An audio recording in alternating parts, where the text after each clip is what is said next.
Hey guys, I'm Victor, and tonight I'm bringing you a story so terrifying, so disturbingly real, that even the most seasoned paranormal investigators were left shaken. This is not just another ghost story. This is a true haunting, a tale of an evil so powerful that it almost destroyed an entire family. This is The Conjuring. Imagine finding your dream home, a peaceful, secluded farmhouse, a fresh start for your family. But soon, things start happening. At first, it's just the little things. The air feels colder at night. Shadows stretch where they shouldn't. Your children speak of a woman watching them from the darkness. And then, every night, at exactly 3 a.m., you wake up. But not by choice. You feel something in the room with you, standing by your bed, unseen, but undeniably there. And then the bruises start appearing. The whispers grow louder. Your wife begins to change. She stops eating, stops sleeping, starts speaking in a voice that isn't hers. And then one night, you find her in the basement, possessed by something that was never human. This is not just a haunted house story. This is a nightmare that became real. So turn off the lights, put on your headphones, and listen carefully. Because after this, you might never feel safe in your own home again. The Perron family thought they had found their forever home. Roger and Carolyn Perron, along with their 5 daughters, were eager to start a new life in the countryside. The house was old, but it was beautiful, surrounded by nothing but open fields and a peaceful silence that promised a fresh start. But from the moment they arrived, something felt wrong. Their dog, Harry, refused to enter the house. He sat at the edge of the property, staring at the doorway, his ears back, his body stiff with fear. No matter how much they called him, he wouldn't move.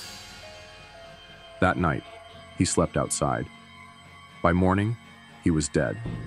His body was twisted unnaturally, his mouth slightly open, his eyes wide with terror.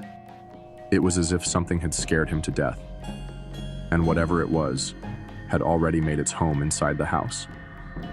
That night, Carolyn woke up suddenly.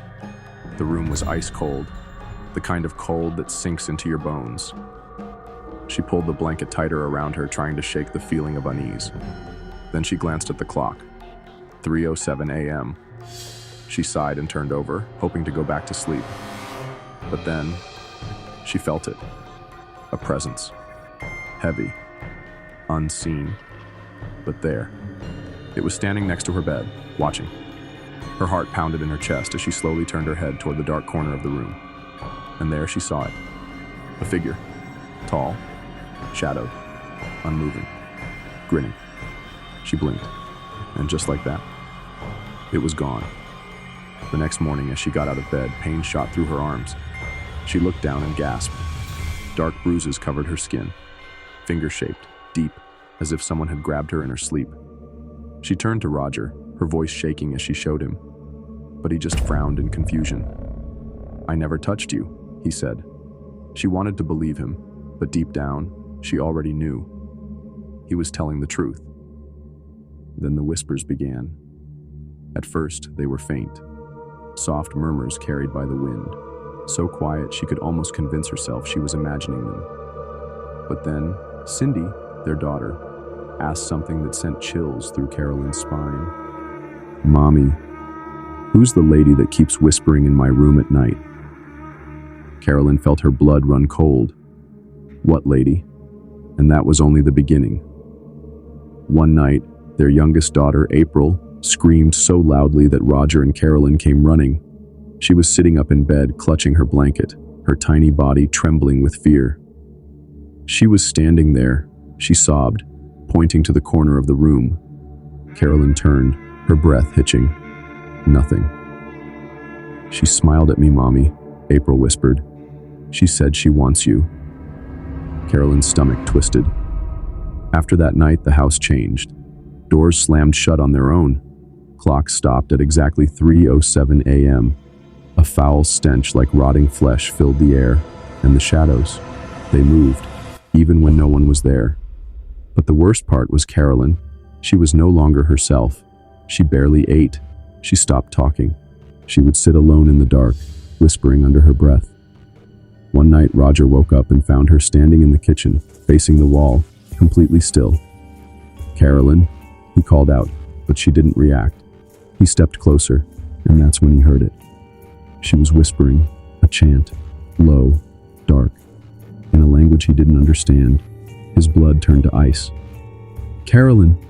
He shook her. She turned, and then she smiled.